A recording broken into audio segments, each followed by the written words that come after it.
Kursi masih ada satu. Diaduk ya sudah. Oh, dia biar di situ. Pecah. Hancur, Pak.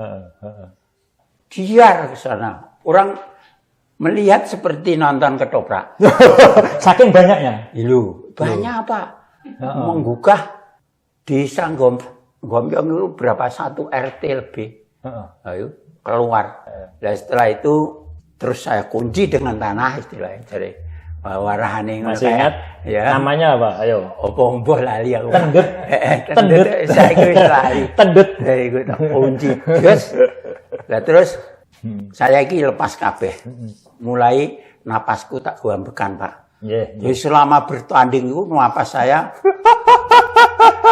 Baik sahabat semua, sebelum melanjutkan menonton video ini, silakan di subscribe channel saya ini dan diklik ikon loncengnya.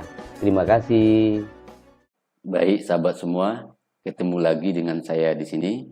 Assalamualaikum warahmatullahi wabarakatuh. Sahabat, seperti biasa saya ngopi dulu ya.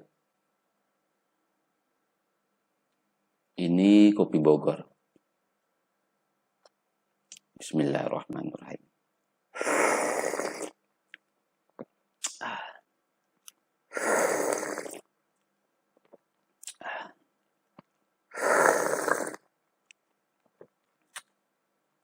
Alhamdulillahirrabbilalamin. Kopi Indonesia memang enak. Baik sahabat semua, pada saat ini saya akan membahas tentang tenaga dalam. Jadi yang saya bahas ini bukan mengajarkan ilmunya, bukan.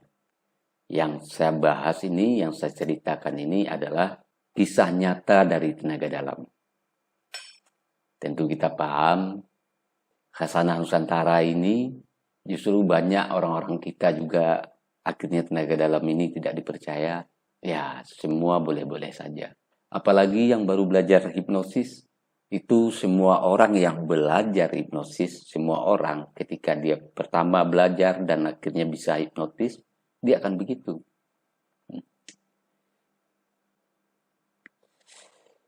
Kalau saya, murid saya banyak dari kalangan trainer hipnotis. Tanpa berpanjang-panjang, saya akan membaca tulisan sahabat saya, Pak Masuri. Saya baca saja.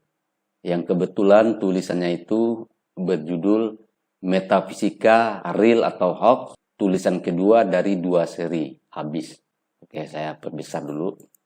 Tulisan merupakan sambungan dari tulisan pekan lalu.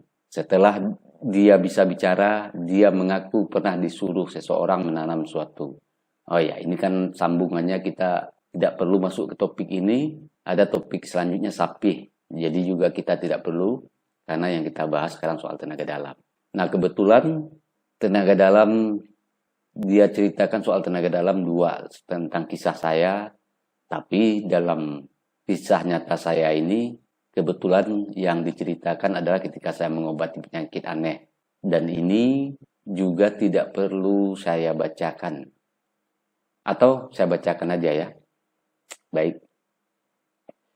Bang Beni, sahabat saya, pernah diminta mengobati pemilik toko yang kena penyakit aneh. Saat berhadapan dengan pelanggan, jika pemilik toko itu berdiri menyamping, bisa bicara. Dan saat menghadap ke depan, dia tak bisa bicara atau bisu. Dampaknya, toko yang semula laris itu omsetnya turun. Karena pelanggan merasa tidak dihargai. Dan penyakit aneh itu datang di saat tokonya mulai laris. Karena itu, dia lalu mengundang Bang Beni untuk menetralkan keanehannya. Nah, dalam tulisan ini dia buat cukup simpel menulisnya. Padahal sebelum saya diundang untuk mengobati orang itu, dia sudah berobat kemana-mana. Ke dokter, ke dukun, ke paranormal, pokoknya udah kemana-mana. Karena sudah lebih dari 6 bulan penyakitnya, baru akhirnya dia panggil saya. Saat mau memeriksa kondisi warung, Bang Beni tiba-tiba tak bisa bernapas dan leher serasa dicekik hingga tak bisa bernapas. Dia lalu gerakkan tangan seolah mengambil sesuatu pada lehernya. Dan ajaibnya dia bisa bernapas dan bicara. Dan setelah itu, pasiennya sembuh dan omset warungnya kembali normal. Tapi sebenarnya cerita persisnya tidak seperti ini. Cuma mungkin terlalu panjang jadi diedit. Yang jelas, Saya tidak perlu ceritakan cerita sebenarnya, ya karena saya ngambil bahan dari tulisan Pak Masuri, ya saya baca yang ini saja. Kita lanjut, ini pengalaman murid dari Pak Masuri tentang tenaga dalam. Oke. Namanya Mbah Wi, tenaga dalam. 20 tahun lalu, ada anggota tenaga dalam diminta menenangkan warga yang baru pulang dari rantau dalam kondisi kalap. Dia diyakini kesambet atau ketempelan setan lalu mengamuk sambil membawa golok, bahkan akan membakar masjid. Nah, ini foto saya ditaruh di situ. Saat anggota perguruan itu mencegahnya, dia diserang dengan golok. Beruntung semua serangan itu meleset. Gagal dengan golok, ganti dengan linggis. Namun serangan itu terhenti ketika linggis menancap tanah dan sulit dicabut. Berikutnya serangan dengan papan kayu jati tebal, dan itu pun gagal karena yang kalap itu dilumpuhkan dengan mengikat kedua kaki dari jarak jauh hingga dia rebah di tanah tak mampu bergerak. Dalam kondisi mencekam itu, Mbah Wi masih bercanda. Ketika yang rebah di tanah itu didekati kepala desanya karena dianggap sudah lumpuh, tali batin itu dilepas dari jarak jauh. Dia yang semula lumpuh lepas lagi. Sasaran terdekat telinga kepala desa digigit hingga berdarah. Setelah itu Mbah Wi mengikat lagi. Kejadian ini ditonton lebih dari 100 warga. Dijamin ini bukan settingan. Karena saat itu belum ada YouTube. Nah, kebetulan Pak Masuri langsung mewawancara muridnya itu. Jadi di channel Tradaya TV yang judulnya Tenaga Dalam Mbah Wi, Murid dari Pak Masuri. Mari kita nonton bersama-sama videonya. Videonya ini sudah sedikit saya edit sesuai dengan saya ambil yang penting-pentingnya saja karena kebetulan wawancara ini sangat panjang. Jadi saya edit, saya potong beberapa bagian yang tidak penting. Sekarang kita tonton bersama-sama ya. Kalau tidak salah Mbah Wi itu ikut gelombang kedua ya. Jadi pada tahun 82 saya itu mulai mengembangkan latihan tenaga dalam itu di desa saya. Mbah Wi ini di desa lain, di sini. Dulan. Iya. Jadi ketemu sama bapak saya, sudah teman baik ya sama bapak. Iya, Pak. Kemudian Jagong diinfokan, kemudian beliau ini minat untuk mengikuti tenaga dalam. Nah, Mbah Wi ini punya kisah yang unik.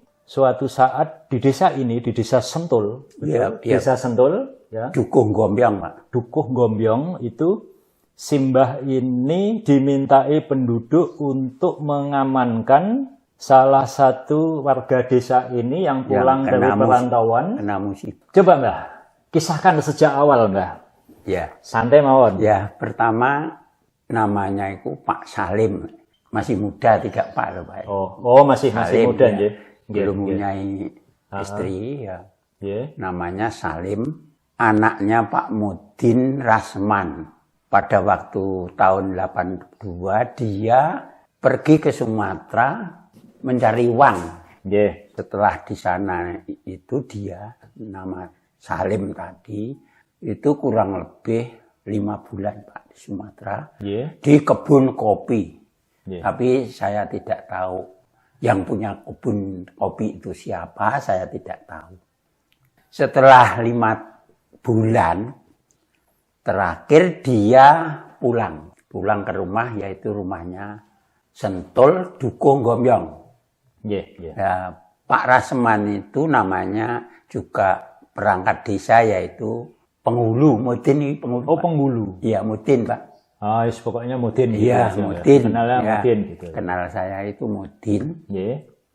Nah, Salim itu keponakannya Pak Mudin. Jadi ikut Pak Mudin. Jadi lama-kelamaan ya setelah sudah sampai di rumah itu kurang lebih ya 1 minggu Pak. Setelah itu satu sore Pak, antara jam 4 itu kok katanya orang itu bicara terus, lalu mempunyai arloji tangan itu ditumpangkan batu lalu diremuk Pak. Pakai tangan pakai batu Mbak? Pakai danganan golok Pak. Oh iya. Danganan golok. Tangkai golok Pak. Ya itu terus demikian Pak. orang-orang desa kan rame. Sebab yang dicari itu adalah minyak tanah dan korek. Katanya orang bertujuan untuk membakar musola dan rumah Pak Mudin tadi, Pak Mudin Raseman. Gitu. Lalu orang-orang di situ kan gaduh, Pak. Banyak yang keluar dan lari, takut karena membawa sebuah golok tadi. Lama-kelamaan orang yang ada di daerah Kenyong atas dan bawah, Pak. Pada waktu itu saya mencangkul di sawah sana, Pak. Ya, saya itu tani, ya. Acul koplang gitu. Yang namanya Pak Paidin lari-lari, jalannya kan turun gitu, Pak. Dengan koplok-koplok dan membunyikan suara, Pak Wi. Saya jenggereng istilah apa, Pak? Ya, kaget lah. Kaget. Lalu saya berdiri tegak. Cangkul saya letakkan di sini. Ada apa, Pak Paidin? Gini, Pak, gini. Di Gompyang itu namanya Salim, itu gila, Pak. Mengamuk, membawa parang, membawa gembes berisi minyak tanah dan membawa korek.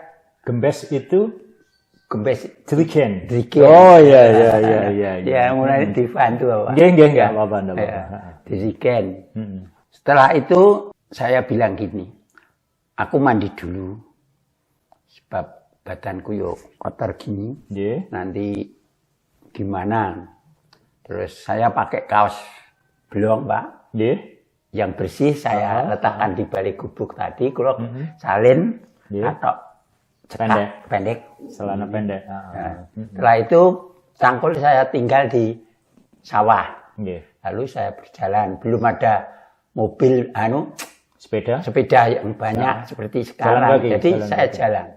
Saya persiapan sembarang yang saya bawa di dalam batin. Ya, kurang lebih 50 meter dari lokasi, Pak. Di situ saya diam. Pak Paidin, Pak, jangan diam, Pak. Diam dulu, Pak. Bapak jangan bergerak. Terus Pak Paidin ini saya di belakang saya. Dan dia pun tidak bicara. Setelah itu saya bicara, mari jalan, Pak. Setelah di sana itu orang-orang itu kok tidak nyangka saya itu kok di situ ono sesepuh yang jaduk-jaduk dan dukun, Pak. Jadi saya orang muda ya setengah takut, Pak. Ya dukun itu antaranya satu Mbah Sawo, wong kondang. Terus Bapak Kaseno, ya wong kondang. Terus Bapak Goto itu anaknya Pak Kiai Basir Rembang, ya wong ampuh. Terus Pak Karsidi. Dia ada upaya untuk di dalam batin ingin, Pak, tapi setelah membawa golok dan main-main demikian main silat mainkan, Pak, goloknya. Siapa yang berani? Gitu. Jadi orang yang saya anggap orang yang militan ini tidak berani. Walaupun Pak Kasno gede dur dan guagah, kelihatannya ya keker. Ini saya tawari, Pak. Jadi saya tidak langsung bekerja. Oh iya. Saya tawari, Pak. Silakan. Jenengan, Pak. Dulu saya orang kecil tidak bisa apa-apa. Mbak bilang begitu. Iya, saya tidak bisa apa-apa. Bapak saja. Wah, saya takut, Pak Wi. Bapak saja. Wah, kurang mampu, Pak, kalau saya. Kabeh-kabeh orang tua-tua ini dia bicara tidak berani. Kalau tidak berani, saya coba-coba. Tapi Bapak jangan tenang saja. Sebab saya itu, tenaga saya ini mungkin lebih besar daripada tenaga bapak-bapak yang ada di sini. Gitu, Pak. Kalau begitu saya ingin maju. Sudah ke Pak. Pintu, sing Salim di rumah. Di rumah, masuk rumah. Masih pegang golok? Oh, masih, Pak. Masih. Lalu keluar membawa gembes. diletakkan di depan pintu, berbunyi seperti demikian. Setelah saya sedekap dan memandang, jaduk ya saudara. Jaduk itu sakti. Sakti. Jaduk ya saudara, begitu setan tadi bunyi. Jaduk ya saudara, berani kepada saya. Saya tidak bilang apa-apa. Diam, baik. Saya diam. Lalu tangan yang ini yang kiri saya tarik ke belakang. Membuat posisi namanya blok remarai ya gitu. Blok namanya. Ini blok jadi saya berdiri tegak dalam disebutnya blok. Dan ini sikil saya penggang begini, situ maju.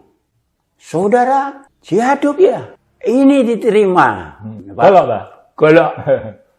Ya, coba. Aku pasang plek demikian. Dengan diam dan napas saya kendalikan. Iya. Tek. Dengan mata tidak berkedip. Golek, antem, cek. Setelah saya lepaskan tangan dari bahu kiri, gini, dengan berbunyi. Iya. Begitu. Ini golok lepas dan sampai di sebuah atap tetangga di atas. Di atas atap. Ya, Jadi tidak ada orang dapat mengambil jika tidak membawa tangga. Gitu, Pak. Oh. Nah, setelah itu masih berani ya. Jaduk ya saudara. Masih nantang lagi, Pak? Oh, iya Pak, masih banyak ini nanti. Dengarkan saja. Lalu dia ambil kursi. Di depan itu ada 2 kursi. Ya seperti di rumah saya ini Pak, itu ada kursi. Kursi yang demikian itu. Lalu pegang, hantamkan saya. Dia sayang. Hancurlah kursi yang seperti ini Pak. Hancur. Baik tidak kena ya? Tidak, hancur. Gier. Meleset terus kemudian? Setelah itu saya gayaku ganti. Ini yang di sini, ini yang di depan. Plek. Posisi tek aja. Mata memandang lagi. Kursi masih ada 1. Jaduk ya sudah. Oh, dia biar di situ. Pecah. Hancur, Pak. Terus lingak-linguk Pak istilahnya. Tengok kiri, tengok kanan. Di pinggiran rumah seperti ini, di situ loh Pak, sebelah. Itu ada linggis kan? Enggak, Pak. Belum linggis. Belum. Terakit. Itu kayu, Pak. Kayu gerajen yang panjangnya kira-kira itu 2 meter dan tebalnya itu 3 cm. Sisa untuk membuat musola. Masih ditumpuk di situ, belum disingkirkan. Karena musola itu baru jadi loh Pak. Akan dibakar. Orang-orang kan tidak terima. Gitu. Setelah itu ambil kayu, ruat, saya bunuh saudara. Jaduk ya saudara. Saya tidak bilang apa-apa. Saya tenang. Dua gelurang di sana Pak. Waduh. Papan tadi Pak. Oh yang papan. Papan yang 2 meter Pak.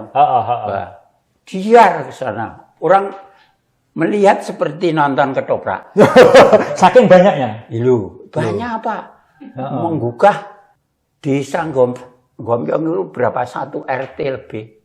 Ayo keluar. Jadi saya itu tidak omongan itu wajar loh Pak. Terus lagi saya buka semua. Ini aku. Ambil lagi 1 nah. Jaduk ya saudara. Terus pelak. Apa? Pakai apa? Papan tadi. Papan Pak. lagi. Jumlahnya 5 Pak papan ini untuk 5 kali. Iya, 5 kali. Enggak kapok ya. Lah setelah habis baru cari yang lain. Masuk rumah lagi. Kok di rumah kok kebetulan di situ ada linggis. Yang semendek di dinding, Pak. Iya, linggis. Ceweng itu. Panjangnya ya sekian, Pak. Jaliku poanting tengah wes. Ini saudara harus mati dengan tanganku sendiri. Wes Pak. wong wah iki posisi kudu iso di dalam batin lho Pak. Nggih. Kudu iso linggis iku nibono lemah nancep pikirku Pak batin nek karo meneng. Ya. Plus orangnya bisa jatuh ke lalu pakai uang Pak. Wes ini ya tidak kedip saya. Iya. Oh, pakai mata. Iya mata, Pak. Saya posisi melangkah, ini ke belakang, ini. Ya, ini posisi naik, terus ini blok namanya. Terus ini saya banting sekuat tenaga dengan pernapasan. Gila! Nyoblok nak lemah kan wongi gemlinting di bawah linggis, Pak. Jadi linggisnya sampai nancap ke tanah. Masuk ada kedalaman 2 kilan? Wah, ya lebih ya Pak, lemah. Gembur. Oh. Wong pada waktu itu habis hujan ya Pak. Ora ketiga coba istilahnya itu. Nah, setelah itu terus saya kunci dengan tanah istilahnya. Jadi warahane masih ingat ya. Namanya apa? Ayo. Opo mbuh lali aku. Tendet. Tendet saiki wis lali. Tendet. Dari iku kunci. Terus saya iki lepas kabeh. Mulai napasku tak goambekan, Pak. Jadi selama bertanding itu napas saya ini lho Pak, seperti menahan ya? Iya, menahan Pak, orang menahan orang kuat ngantasi ya Pak. Tidak kuat Pak. Badan saya hingga terasa panas Pak. Di otak maupun di dahi terasa panas sekali. Sebab yaitu menguatkan tenaga yang ada di dalam istilahnya kan begitu. Terus yang agak dekat itu namanya dukun itu Pak Kasno. Pak Kasno sini coba. Itu bangunkan.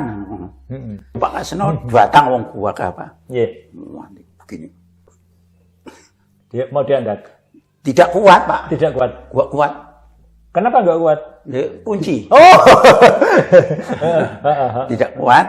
Lalu saya dilepas. Gitu. Lalu Pak Kasno tadi kuat. Oh. Terus saya dekati tangan, kedua tangan. Saya Oh, kunci.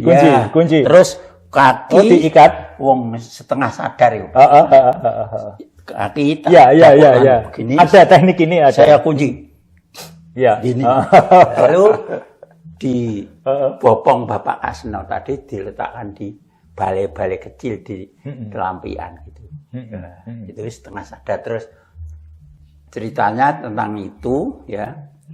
Lalu orang-orang tua-tua tadi mendekat. Ya, menganggap dia sudah lumpuh. Iya, gitu Pak. Padahal sebetulnya kan diikat, Mbak. Iya, diikat ya. Setelah itu saya pada waktu itu mempunyai bapak petinggi yang namanya Pak Tain. Pak Tain ini employee ya. Pertemuannya enggak ngecek. Oh iya, kepala desa itu. Iya. Sakit ya saat ini, Mbak ya? Sakit ya? Iya. Kok begini? Sudah lumpuh. Sudah Pak, orang-orang begitu. Sudah. Lain denger nak tangani, cuma tak sedet kok gini. Jaraknya ya semini Pak. Oh, jadi tali-tali yang dipasang, tali visualisasi tadi itu. Yang saya dapat itu kan. Itu dilepas sama Mbak. Sengaja? Memang saya colong biar Pak Tain nanti di atas oleh. Jadi Pak Kepala Desanya. Itu terus begitu mendekat dengan lepas. Iya Pak. Yuk, enggak ada orang yang tahu Pak. Ya enggak tahu, yang tahu kan. Sini kan sudah lelah Pak. Kan saya duduk di kursi kan diam, kursi rumah itu diam. Tapi saya memikir kemang. Proyekte coba. Jadi kepala desanya agak sok gitu. Tarik napas. Diambil. Terus coba Bang. Ngamuk Pak. Tain di ruangkul ngene Pak. Di ruangkul dicokot kupinge terus udu widyani raine. Terus dijuwatasi. Kepala desanya menggigit telinganya. Yuk, terus dia ya waduh. Oh, sudah. Apa Pak istilahnya? Sudah lumpuh kok. masih kuat lagi. Kuat lagi. Nah, lalu saya ingat lagi. Oh, diikat lagi. Kembali lagi, tidak bergerak. Lalu orang-orang perempuan yang mendekati, Bu, carikan ikat yang kainnya lemas. Jadi nanti biar tidak licat istilahnya. Ya, luka lecet. Tangan dan kaki. Bariku terus gini, Pak, saya sujud. Setelah itu saya tanya. Setelah itu saya suruh minumi air putih. Dan air putih itu pun saya isi dengan tenang. Untuk penyembuhannya. Setelah itu paginya sudah berjalan-jalan dan baik. Gitu. Aku masih ingat Simbah dulu mengatakan bahwa linggis yang dibuat untuk menghantam Simbah itu kan meleset, itu kan sampai menancap di dalam tanah, betul? Iya, Pak. Kedalaman masuknya berapa kilan? Iya, kira-kira ya sekian, Pak. 2 kilan. Tanam. 2 kilan ya. Iya, 2 kilan. Itu andekan kena kulit kayak apa? Andekan kena tubuh yang kayak apa, Mbak? paling ditakuti orang itu sebuah parang. Golok, Pak. Golok, berkursi ya, Pak. Golok, bergolok papan yang ukuran 2 meter. Jadi menggunakan tebalnya 2. Yang terakhir berpapan linggis gitu urutannya. Jadi kisah ini kan bukan katanya, masalahnya apa? Saksi matanya juga melihat banyak. Kemudian setelah kejadian yang dialami oleh Mbah Wi ini, yang datang ke tempat saya untuk gabung latihan sangat banyak. Jadi beliau ini otomatis itu saya anggap sebagai EO saya ini.